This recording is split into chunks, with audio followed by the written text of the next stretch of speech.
Assalamu alaikum wa rahmatullahi wa barakatuh. Welcome back to Living in the West. We're speaking about the classifications of Dar Harb, Sheikh. Could you just carry on with this classification and just bring it to a brief, concise summary? Okay.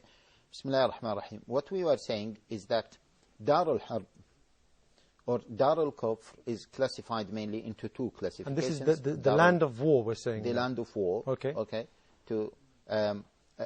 No, Dar al-Kufr is classified into two main classifications, land of war and land of covenant. Okay. And we said that the very big mistake that many people fell into is considering Dar al-Harb as the abode where Muslims having war with, and they build all the consequences. So basically they make it out as the extreme case scenario, or should we say what they're totally allowed to do. For example, yes, if they're at war, exactly. They're allowed to take from the people, they're allowed to take just to steal, maybe kill. Even take. This is in a war scenario. Possess. Yes. Okay. But we're saying now that this is not totally true in some cases of Dar Harb. Exactly, because there are the messengers, etc., etc. Okay, but apart from that, they say Dar al-Ahd is the land that has a treaty with Muslims. So now can I give an example? Are you saying like after the Hudaybiyah, for example? After the Hudaybiyah, there was a treaty between the Muslims and the Quraysh. Exactly, the Hudaybiyah was a treaty between Muslims and Darul Kufr at that time. And after that, there were peace, a temporary peace at that time. So Mecca at that time is best to be classified as Darul Ahd, and Muslims were allowed to go to perform Umrah, etc. So now, because of the New World Order, most Muslim countries have treaties with most of the Darul Kufr, or most of the non-Muslim countries. The classifications of those countries. So there is kind of a treaty. Now, we don't want to get into the discussion whether this treaty is legitimate or it is not legitimate. But even if we say that this treaty is illegitimate, who is allowed to break it? And this is one of the big mistakes of some of these groups, because they put themselves in charge for the Ummah to break these treaties. And even if you say that these treaties are illegitimate treaties, it is not for individuals to break these treaties. So I can't tomorrow do a certain act or say a certain statement speaking on the behalf of the Ummah without the permission, basically. Exactly. And saying even if you don't. That's why, see, from our Islamic heritage, if the ruler if the Muslim ruler is not implementing the penal code, the scholars, most of them, they say that it is not allowed for the individuals to implement those penal codes just directly. Why? Because to implement a penal code, for example, chopping the hand of the thief, there has to be some conditions.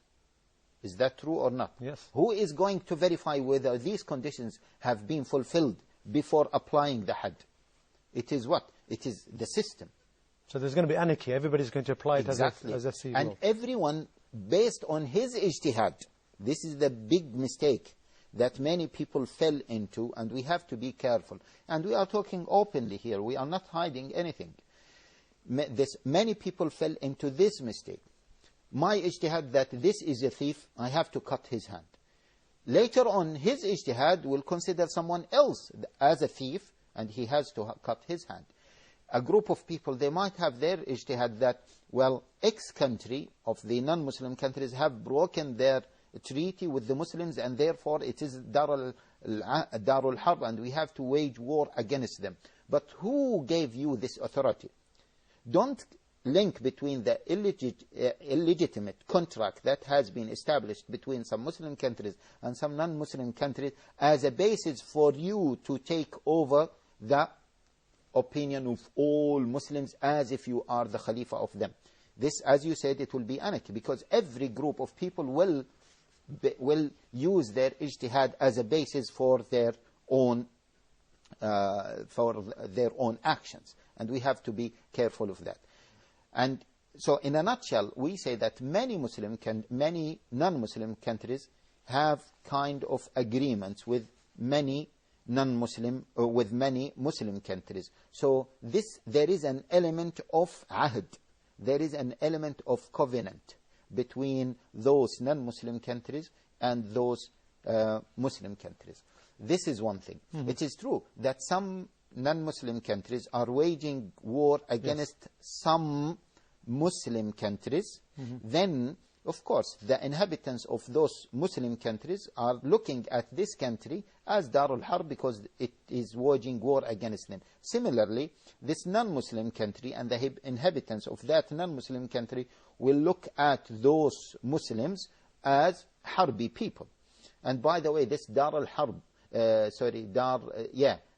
land of war is a terminology that has been recently used by some non-Muslim thinkers, talking about the lands that are in a state of war or that in a state of wars against their countries. So, in a nutshell, this covenant, this agreement have to be taken into consideration.